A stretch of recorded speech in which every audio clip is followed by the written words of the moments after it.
My name is Caleb Rowan. And for a long time I convinced myself that patience was just another form of love. I kept believing that if I waited a little longer, tried a little harder, softened myself again and again, maybe things with Marissa Hale would eventually become the relationship I'd built up in my imagination. I met her on a day when she radiated this chaotic, irresistible brightness, laughing too loudly in a crowded cafe, scribbling in a sticker-covered notebook, telling me she liked people who didn't take life too seriously. I should have known then that I was already taking her far more seriously than she ever would take me. At first, it really did feel easy. She'd fall asleep halfway through telling a story, her head on my shoulder. She'd send me morning voice notes, her voice soft and sleepy, whispering that she missed me. I kept those early memories tucked away like keepsakes. They were the reason I stayed long after the warmth behind them had faded. The shift came slowly. Her messages got shorter, her voice got sharper. She'd make jokes about me in front of friends, then dismiss my discomfort with a sigh. Oh, come on, Caleb. Don't be dramatic. But I wasn't. The night everything finally clicked began in an unsettling sort of calm. We were out with her friends at a rooftop bar. The kind that looks romantic on Instagram but feels cold once you're actually standing there. Marissa was restless, barely acknowledging me, tapping her nails against the railing like she wanted to be anywhere else.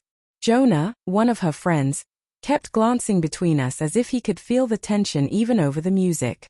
I reached for her hand at one point. She snatched it away like my touch was something unpleasant. "What are you doing?" she snapped. "Trying to hold your hand."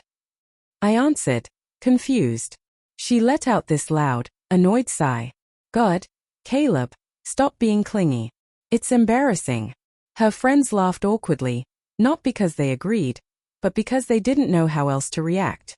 And I just stood there, swallowing the embarrassment like it was something I was expected to live with.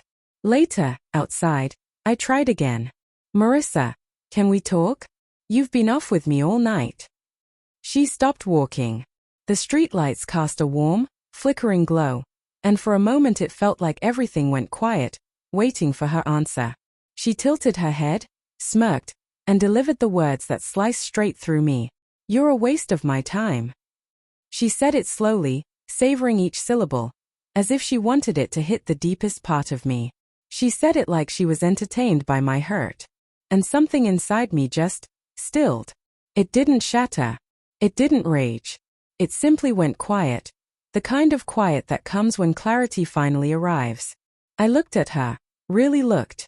The impatience, the boredom, the expectation that I'd fall apart so she could feel powerful. Instead, I breathed out and said, calm and steady, "Great. Because I'm done giving you any more of it." Her smirk faltered, didn't vanish, but cracked around the edges. "What's that supposed to mean?" "It means exactly what it sounds like. You don't value my time, or me, so you don't get any of it anymore." She laughed, sharp and brittle. "Oh, please. You're not going anywhere, Caleb. You never do." But she was wrong. For the first time, I felt the full weight of everything I'd let slide. The put-downs, the dismissals, the hope I'd traded my self-respect for. And I knew I wasn't doing it anymore. I turned and walked toward the street. Behind me, I heard her footsteps. "Caleb. Seriously? You're just leaving?" I didn't answer. Silence was the last thing I was willing to offer her. As I walked away, I waited for the familiar ache, the panic, the urge to turn back. But none of it came. I just felt lighter, not healed, not joyful, but lighter than I had in a very long time. Because I finally understood something that should have been obvious. Some people don't break you. You break yourself trying to hold on to them. And I was done harming myself. I expected the next morning to hurt. I thought I'd wake up missing her, replaying her words, wondering if I'd been too harsh. Instead, I opened my eyes to a quiet that felt clean and peaceful, not suffocating. My phone, though, was far from quiet. 17 messages. 4 missed calls. 2 voice notes I didn't open. The text shifted from confident, to questioning, to irritated. "Are you seriously still mad? You made a scene. Stop acting like a child. We need to talk." I didn't respond.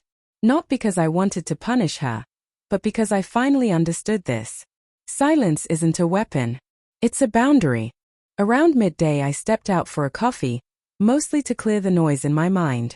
The air had that cool early autumn sharpness, scented with leaves and fireplaces hidden somewhere in the distance. I sat outside with my hands wrapped around the warm cup. When my phone buzzed, nothing inside me tightened. Nothing in me connected the vibration to her anymore. And that felt like its own kind of milestone. When I got back to my building, Marissa was waiting by the entrance. No smirk this time, just crossed arms, her foot tapping, her eyes flicking around like she couldn't decide whether to be angry or upset. As soon as she saw me, she straightened. "There you are," she said. "We need to talk." "No," I said. "You need to talk. I'm done." She blinked, thrown off balance. "Why are you acting like this? One fight and you want to give up." I let out a soft laugh, not bitter, just tired. "One fight? Marissa, you checked out months ago." She looked offended, which somehow felt familiar. "That's not true. You're just too sensitive. You always twist things." I shook my head. "There it is again. You say that every time you hurt me. Sensitive. Dramatic. Clingy. Those words were how you won arguments I never even wanted." She scoffed. "So now you're the victim." "No. I'm just finally speaking honestly." She dropped her arms, switching strategies, her voice gentling. "Caleb, I didn't mean what I said last night. I was stressed. I'd had drinks.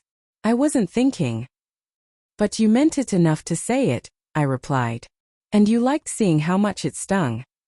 Her mouth opened like she wanted to deny it, but nothing came out. For once, she looked unsure. I stepped past her toward the door, ready to end it completely. She reached for my arm. "Caleb, wait. We can fix this. Just talk to me." I turned slightly. "Talking is what I begged you for. Respect is what I asked for. You gave neither." Her voice wavered. "So that's it? You're just done?" I nodded. "Yeah. Because you told me yourself I was a waste of your time. And now I finally believe you." She recoiled as if I'd struck her, but I didn't add anything else. I didn't need to. I went inside without looking back. Behind me, I heard her shaky breath. Maybe she was near tears. Maybe just frustrated she couldn't steer the situation anymore. Either way, it wasn't my job to fix it. For the first time in our whole relationship, I chose me. That afternoon, I packed a few things for a drive. My jacket, headphones, a book I'd been too anxious to finish. I spent the day sitting by the river, breathing, letting the silence stitch something in me back together. No dramatic revelation, no sudden clarity, just room to exist. And that's when it hit me. Hurt doesn't always shout. Sometimes it comes in small comments, slow dismissals, quiet neglect. And healing doesn't always announce itself either. Sometimes it's just the first real breath you've taken in months.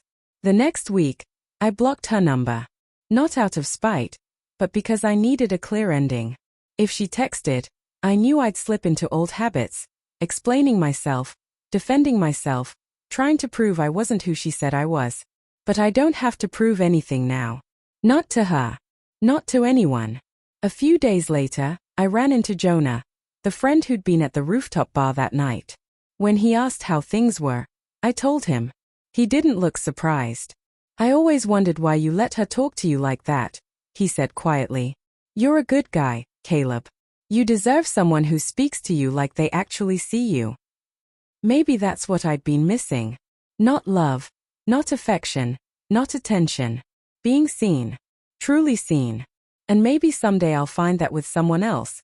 Someone who doesn't smile when they hurt me, who doesn't treat my worth like a mood swing, who understands that time with another person is a choice, not an inconvenience.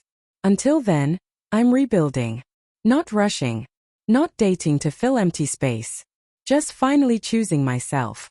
Marissa once told me I was a waste of her time. But the truth is clearer now. I was never a waste.